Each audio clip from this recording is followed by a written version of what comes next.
하고 여러분 반갑습니다.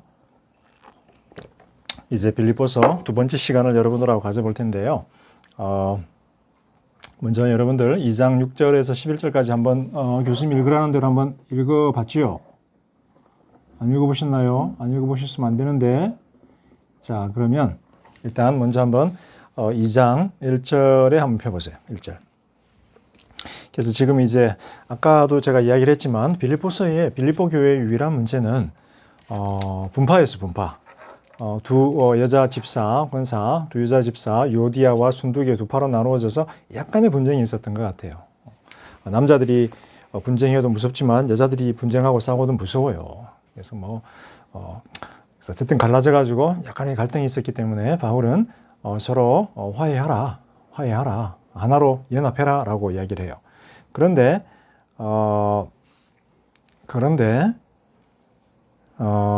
연합을 하기 위해서, 서로 화해하고 연합을 하기 위해서는 어떻게 해야 될까요? 주로 다툼의 근거가, 싸우는 이유가 무엇 때문일까요? 내가 낫다. 이런 인식 때문에 보통 오는 경우가 많아요. 내가 낫다. 너는 내 밑이야. 그래서 바울은 싸우지 말고 분쟁하지 말고 하나로 연합해야 되는데 어떻게 연합해야 된다? 3절에 보게 되면 겸손한 마음으로 다른 사람을 나보다 더 낮게 여겨라. 다른 사람을 낮게 여기지 말고 낮게 여기라는 거예요. 다른 사람을 나보다 낮게 여기면 항상 문제가 발생해요. 다른 사람을 나보다 낮게 여겨라. 너는 겸손한 마음을 품으라는 거예요. 그러면서 5절에서 바울이 이렇게 이야기하죠. 빌립보서 2장 5절에서 이 태도는, 이 자세는 예수 그리스도 안에서 발견된다라는 거예요. 그래서 우리가 서로를 높이고 자신을 낮추는 이 겸손한 자세가 바로 예수 그리스도가 보여준 자세다. 그리고 이 예수 그리스도의 자세에 대해서 너희가 배우고 그 자세를 통해서 너희가 서로를 낮춤으로써, 서로를 낮추고 돌아봄으로써 하나됨을 이루라 라고 하는 게 빌립보서에서 이제 가장 중요한 메시지 중에 하나예요. 자, 그러면서 2장 6절에서 11절 사이에 바울이 시를 하나를 인용을 해요. 시를 하나를 인용을 하는데 이 시를 뭐라고 부르냐면 제가 조금 쓸게요. 이 시를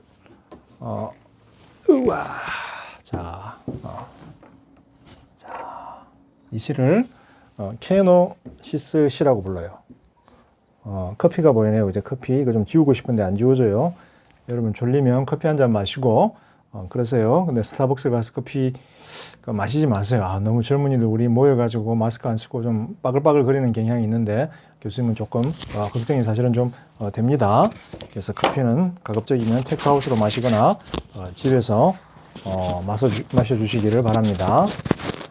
자, 여기 보면은 이 시를 뭐라고 부르냐면 케노시스라고 불러요. 이 케노시스는 헬라어 단어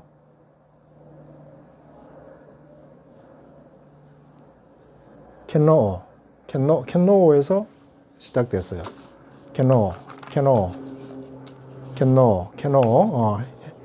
비우다. 뜻은 비우다는 거예요. 그래서 이 시의 이름은 비움의 시예요. 비움. 예수님이 비웠다라는 거예요. 케노시스. 마음을 비웠다, 뭔가를 비웠다라는 거예요. 그래서 우리는 이 시를 통해서 예수님이 뭘 비웠을까?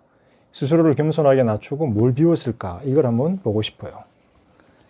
자, 이 시의 구도는 크게 9절에서 11절까지인데 두 부분으로 나누어져요. 6, 7, 8, 그 다음에 9, 10, 11. 6, 7, 8, 9, 10, 11.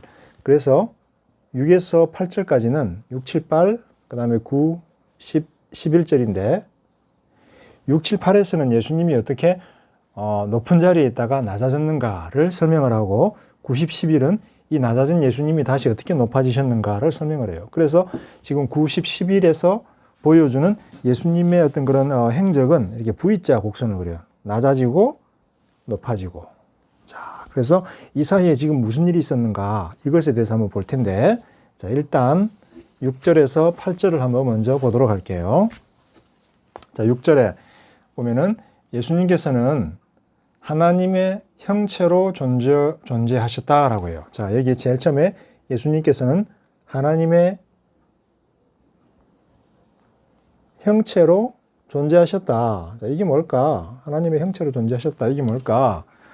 보통 이제 형상이라는 말을 써요. 그죠? 형상이라는 말을 쓰는데 아담이 창조가 될 때 어떻게 됐나요? 하나님의 형상으로 창조가 된 거예요. 형상으로. 근데 여기서는 형상하고 똑같은 단어는 아닌데 형체라는 말을 쓰고 있어요. 약간 비슷한 말인데 또 살짝 달라요. 여러분, 아담이 하나님의 형상으로 창조될 때 형상은 무슨 말이에요?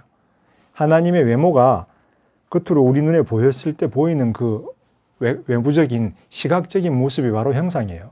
그래서 아담이 하나님의 형상대로 창조됐다 이 말은 하나님의 모습 그대로 아담이 창조됐다라는 거예요. 그 모습을, 하나님의 모습을 우리가 받았다라는 거예요. 제 모습도 그렇고 여러분 모습도 그렇고 우리가 다 우리 모습이 하나님의 모습이라는 거예요. 그래서 우리가 환상 중에 혹은 꿈에 혹은 실제로 하나님을 만나면 하나님이 어떤 모습일까요? 우리랑 같은 거예요. 우리 같은 모습이에요. 같은 모습. 같은 모습. 우리 같은 모습이 됐었어요. 그래서 우상 숭배가 가증한 이유는 소, 짐승, 들 뭐 이런 썩어질 것들의 모습으로 영원하신 하나님의 모습을 대변하기 때문이에요. 그래서 우상 숭배가 하나님 앞에서 범죄가 되는 거예요. 하나님의 모습은 우리 이 모습이에요. 그런데 형체라는 단어는 형상과 정확하게 동의어는 아니에요. 근데 만약에 예수님이 하나님의 형상으로 존재하시고 이렇게 해버리면 예수님하고 예수님이 인간의 수준으로 떨어져요. 그래서 형체라고 하는 것은 형상하고 동의어인데 외모를 나타내요. 외모, 하나님의 외모를 나타내는데 이 외모가 고대인들은 이 외모가 내면의 자질을 표현한다라고 믿었어요.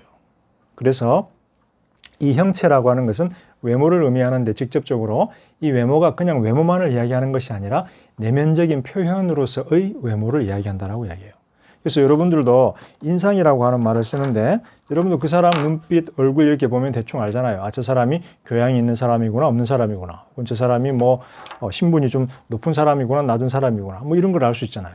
그래서 노예들은 어떻게 써요? 과거 노예들은 굽신굽신거리고 주인하고 눈도 못 마주치고 뭐 이런 것들.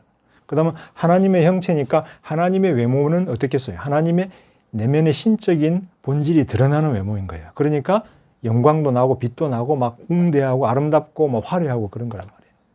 우리의 외모와 반대로 천사나 하나님이 우리 앞에 딱 서면 그 외모가 어떻겠어요? 화려하고 영광스럽고 빛이 나는 외모잖아요. 그래서 형체다라고 하는 것은 내면의 본질을 드러내는 외모라는 거예요. 그러면 예수님이 하나님의 형체를 가졌으니까 하나님의 모습을 그대로 보여주면서 하나님의 본질을 보여준다라는 말이에요. 하나님의 본질을 보여준다? 그럼 하나님이 어떤 존재였다라는 거예요? 하나님이 신적인 존재였다라는 거예요. 하나님과 같은 신적인 존재로 존재했다라는 거예요. 그래서 6절에 보면 예수님이 이렇게 하나님과 같은 신적인 존재로 존재했는데 어떻게 했다? 자신을 하나님과 동등됨을 잡을 것으로 간주하지 않았다. 여기서 무언가를 잡을 수 있었어요. 그 무언가가 뭐냐면 하나님과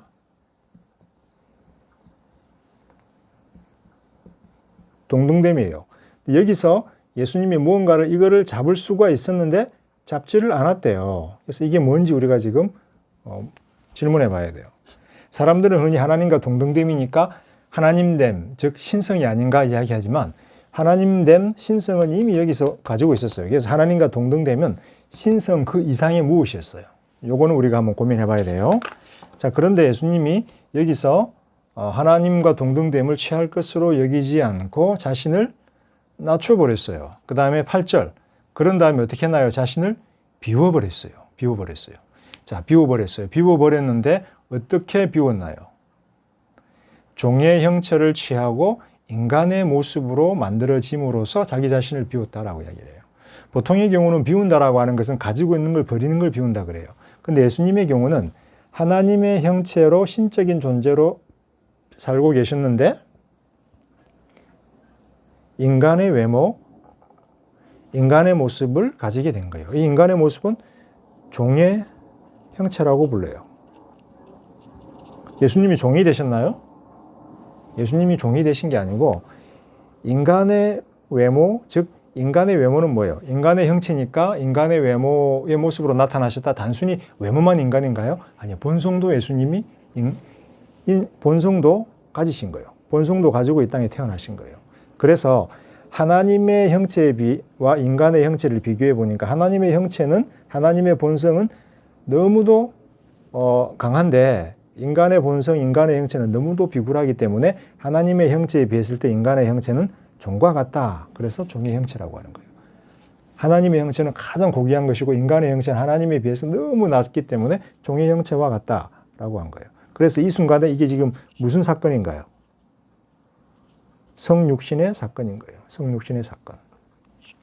그래서 예수님의 경우는, 보통의 경우는 비운다라고 하는 것은 가지고 있는 것을 내려놓는다라고 하는 것인데, 예수님의 경우는 신으로 존재하신 신적인 본성을 가지셨는데 그 위에 인성을 덧입으신 거예요. 이게 예수님에게는 비워지고 낮아진 거예요. 왜 그럴까요, 여러분? 예수님이 인성을 가지기 전에는 원하시는 곳에 있을 수 있었고, 원하시는 곳에 갈 수 있었고, 시간과 공간에 제약을 받지 않으셨고, 죽음도 경험하지 않았고, 병도 경험하지 않았어요. 그런데 인성을 그 위에 덧입히는 순간 시간과 공간의 제약을 받고 질병을 경험하고 죄의 유혹을 경험하고 아픔을 경험하고 죽음을 경험할 수 있는 몸이 된 거예요. 그래서 예수님이 이렇게 된 거는 요건 엄청난 겸손함이고 자기 비움이에요. 그죠? 그런데 8절에 보면은 인간이 되신 다음에 자신을 또 낮췄대요. 낮췄는데 어디까지 낮췄냐면 죽음까지 순종함으로써 자신을 낮췄대요. 죽음까지 순종함으로써. 그래서 죽음까지 순종함으로써 낮췄는데 자기 겸손하게 비우셨고 그 다음에 겸손하게 또 낮추셨는데 죽음까지. 그런데 죽음인데 어떤 죽음이다? 이 죽음 중에서도 최악의 죽음이 있어요. 그냥 병 걸려 죽거나 뭐 사고 나서 죽거나 천재지변으로 죽거나 하면 자연스럽게 죽거나 하면 그냥 죽음이에요. 모든 사람이 경험하는 거예요. 그런데 십자가 위에서의 죽음이에요. 이거는 뭘까요? 형벌이잖아요. 형벌. 도망친 노예 아니면 반역자들이 경험해야 될 최악의 형벌이 바로 십자가형이었어요. 그래서 가장 고통스러운 죽음이었어요. 십자가에 달려서 손이랑 발에 묶여서 못질을 한 다음에 몸에 있는 수분, 땀, 피가 다 빠져나가면서 쇼크하게 돼요. 정신 깨었다가 있다가 쇼크하고 깨었다가 쇼크하고 낮에는 햇빛 뜨거운 거, 밤에는 추위, 또 까마귀 와서 쪼아대지. 얼마나 괴롭힘 당하겠어요. 며칠 동안 그렇게 고통을 당하는 거예요. 그래서 죽음도 그냥 죽음이 아니고 십자가에서 죽음을 경험했다라는 거예요. 십자가 경험. 그래서 이거는 가장 고통스러운 죽음이고 가장 처열한 죽음이고 생각할 수 있는 가장 비극적인 죽음이에요. 지금 몇 단계예요? 한 단계, 두 단계, 세 단계로 지금 낮아져 버린 거예요. 하나님의 본성을 가지신 분이 인간이 된 것도 낮아졌는데 죽음을 경험할 정도로 낮아지셨고 그 다음에 십자가에서 죽기까지 낮아지신 거예요. 십자가에서 죽었다라는 것은 인간이 처할 수 있는 최악의 죽음, 가장 낮은 죽음을 경험했다라는 거예요. 그래서 예수님은 우주의 스케일상에서 하나님의 영역에 있다가 인간의 영역으로 내려오고 인간의 영역에서도 가장 낮은 곳으로까지 낮아져 버렸다는 거예요. 왜?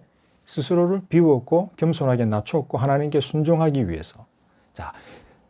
근데 그게 예수님의 이야기의 끝이 아니에요.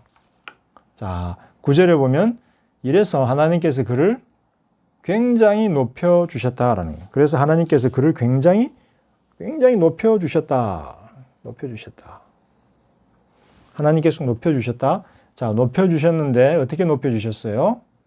그에게 모든 이름 위에 뛰어난 이름을 주셨어요. 모든 이름 위에 뛰어난 이름. 모든 이름 위에 뛰어난 이름은 뭘까요? 예수일까요? 예수 그 이름, 놀라운 이름, 모든 이름 위에 뛰어난 이름, 그 이름 경배해 이렇게 이야기하잖아요. 그렇지 않아요. 예수라는 이름은 예수님이 이 땅에 태어났을 때 천사가 그 백성을 죄에서 구원할 자라고 하는 의미에서 이 땅에 태어날 때 받은 주민등록표상의 이름이에요. 예수님의 주민등록 등본에 예수라고 이렇게 등록이 됐어요. 저는 제 주민등록 등본에 이승현 이렇게 돼 있듯이. 그렇지만 이 이름은 예수님이 인간이 되었을 때 가졌던 이름이지 모든 이름 위에 뛰어난 이름이 아니에요. 왜냐하면 예수, 헬라어로는 히브리어로는 조슈아, 여호수아라는 이름은 이스라엘의 많은 아이들이 가졌던 대중적인 이름이에요. 특별한 이름이 아니에요. 예수, 이스라엘에 수백 명, 수천 명이 있어요. 예수라는 이름은. 모든 이름 위에 뛰어난 이름이 아니에요. 자, 그 이름이 뭐냐면, 자, 보세요. 자, 모든 이름 위에 뛰어난 이름을 주시고 10절 예수의 이름 앞에 모든 무릎이 꿇고 하늘과 땅과 땅 위에 있는 모든 존재들이 꿇고 모든 혀가 고백을 해요. 뭐라고? 예수 그리스도가 바로 주님이다 라고 고백을 하는 거예요. 주님. 모든 이름 위에 뛰어난 이름은 주님이라는 이름이에요. 왜? 왜 주님이라는 이름이 모든 이름 위에 뛰어날까요? 그것은 바로 주님이라는 이름이 하나님 자신의 이름이기 때문이에요. 큐리오스, 로드, 주님. 구약 성경에서 온 세상의 주인은 하나님 한 분밖에 없었어요. 하나님 한 분밖에. 그래서 주님은 하나님 자신의 이름이에요. 하나님 자신의 이름. 그래서 하나님께서 주님이라는 이름을 주셔서 모든 만물이 그를 무릎을 꿇고 경배를 하게 됐어요. 경배를 하게 되었고 이름을 주님이라고 부르게 되었어요. 뭔가요? 예수님이 이때는 경배를 받으셨나요? 안 받으셨나요? 경배를 안 받았어요. 높아진 다음에 경배를 받기 시작했어요. 이때는 예수님이 주님이라고 불렸나요? 아니요, 안 불렸어요. 아들이었어요. 높아진 다음에 주님이라고 불렸어요. 그래서 요 두 가지가 바로 하나님과 동등됨이에요. 하나님의 동등됨이에요. 자, 그러면 요걸 보면 이 단계에서 예수님이 성육신하기 전에 예수님은 하나님의 아들로서 하나님의 형체를 지니시고 신성을 소유하신 분이셨어요. 이때 예수님은 아직 주님이라고 불리지 않았고 만물의 경배의 대상이 되지 않았어요. 십자가에 달려 성육신하시고 순종해서 십자가에 달려 죽으시고 하나님께서 높여주시면서 이때 주님이라는 이름을 주고 만물의 경배를 받기 시작을 해요. 이게 바로 하나님과 동등됨이에요. 그래서 이 하나님과 동등됨을 이 단계에서는 소유하고 있지만 이 단계에서는 아직 예수님이 소유하지 않은 거예요. 근데 여기서 예수님이 만약 나 하나님과 동등하게 될래라고 이거를 취했더라면 어떻게 됐을까요? 그러면 아담과 같이 되는 거예요. 아담과 같이. 자, 무슨 말일까요? 아담은 하나님의 형상으로 창조가 된 다음에 하나님과 선악과의 나무를 먹지 말라 그랬죠. 선악과 열매 나무를 먹지 말라 그랬는데 아담은 어떻게 했어요? 그거를 먹을까 말까 고민하고 있는데 사탄이 와가지고 저거를 먹으면 네가 하나님과 똑같아질 거야. 그러니까 하나님과 동등 되려고 어떻게 했어요? 선악과를 취해서 먹어버렸어요. 타락했죠. 그죠? 근데 예수님 어때요? 하나님과 동등됨을 아담처럼 취하지 않고 대신 인간이 되셨고, 인간은 뭐 인간은 아담이에요. 아담의 뜻이 인간이에요. 인간이 되셨고 아담이 되셨고 그 다음에 아담의 죄로 말미암는 죽음을 경험하셨고 십자가의 죽음을 경험하셨고 이제 하나님과 동등됨을 소유하게 되신 거예요. 이거 보니까 어때요? 예수님의 어떤 그 사역이 인생의 스토리가 아담하고 정반대가 되죠. 새로운 아담이신 거예요. 자, 새로운 아담이신 거예요. 그러면 이거를 잠깐 다시 한번 교수님이 여러분들한테 퀴즈를 하나 낼게요.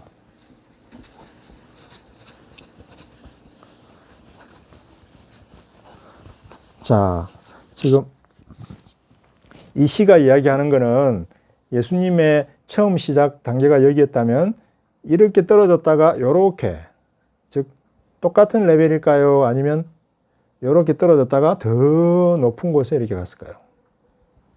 이거는 1번, 이거는 2번. 지금 요 시는 1번을 이야기할까요? 2번을 이야기할까요? 즉 예수님이 여기서 시작해서 낮아지셨다가 다시 원래의 자리로 갔을까요? 아니면 여기서 시작해서 낮아졌다가 더 높아지셨을까요? 아마 교수님 생각으로 한 3분의 2의 학생은 1번을 이야기할 거고 한 3분의 1 정도는 2번을 이야기할 거예요. 왜냐하면 3분의 1 정도의 학생들은 삼위일체, 성부와 성자와 성령은 모든 면에서 동일하시고 위와 격이 동등하시고 그래서 요걸 생각을 할 텐데 근데 이 시에서는 요거를 생각을 하고 계세요. 왜냐하면 하나님과 동등됨이 예수님이 여기서는 요거를 취할 수도 있었는데 취하지를 않았어요. 대신 하나님께서 굉장히 높여주신 다음에 이걸 주셨기 때문에 요게 맞아요. 교수님 생각으로. 자, 그러면 예수님에게 여기서 뭔가 신분의 변화가 생겼을까? 신분의 변화가 생겼어요. 자, 요 라인은 뭐냐면 요거는 인간이고 요거는 신이에요. 그래서 신계에 있을 때에도 뭔가 차이가 있다라는 거예요. 예수님의 전후에. 그 다음에 하나님이 여기 계세요. 그래서 예수님하고 하나님하고 처음에는 여기 있을 때는 예수님하고 하나님하고 조금 차이가 있었어요.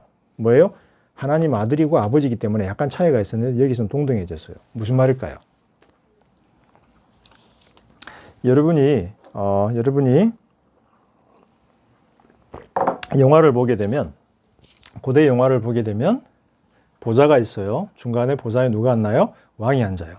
오른쪽에 누가 앉나요? 왕비가 앉아요.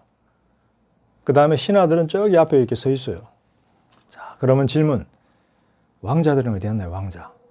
왕자는 신하 쪽에 앉나요? 아니면 왕 옆에, 왕비 옆에 앉나요? 왕자는 보통 왕 옆이나 왕자 옆에 서 있어요. 왕이나 왕자 옆에 서 있는 이유는 신하가 아니고 왕족이다라는 것을 표현하기 위해서 그래요. 그런데 왜 왕 옆에 앉지를 못하고 서 있을까요? 그건 내가 아직 왕이 아니고 왕자에 불과하다라는 거예요. 예수님도 이 단계에서는 아직 왕자에 불과했어요. 하나님의 아들 왕자였어요. 주님이 되지 않았고 온 세상의 왕이 되지를 못했기 때문에 하나님이 앉아 계신 곳에 앉을 수가 없었고 옆에 서 계셨어요. 그런데 이 과정을 거친 다음에 하나님이 높여주셔가지고 이제 하나님 보좌 우편에 앉게 해주신 거예요. 그래서 이 단계에서는 예수님이 하나님 우편에 서 있었는데 내려갔다 오신 다음에 이제 하나님 우편에 앉게 되신 거예요. 그리고 동등됨을 가지셨고 하나님의 이름 주님, 그다음 만물의 경배의 대상이 된 거예요. 그래서 이게 맞다. 자, 그런데 여기서 제가 아까 아담 이야기를 했어요. 아담 이야기. 자, 아담. 그럼 예수님이 있는데 예수님은 새 아담이라고 불려요. 자, 왜?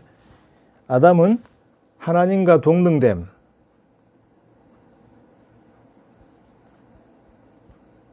동등됨을 취하려고 해서 어떻게 했나요? 불순종을 했어요. 선악과를 먹지 말라는 것을 불순종했어요.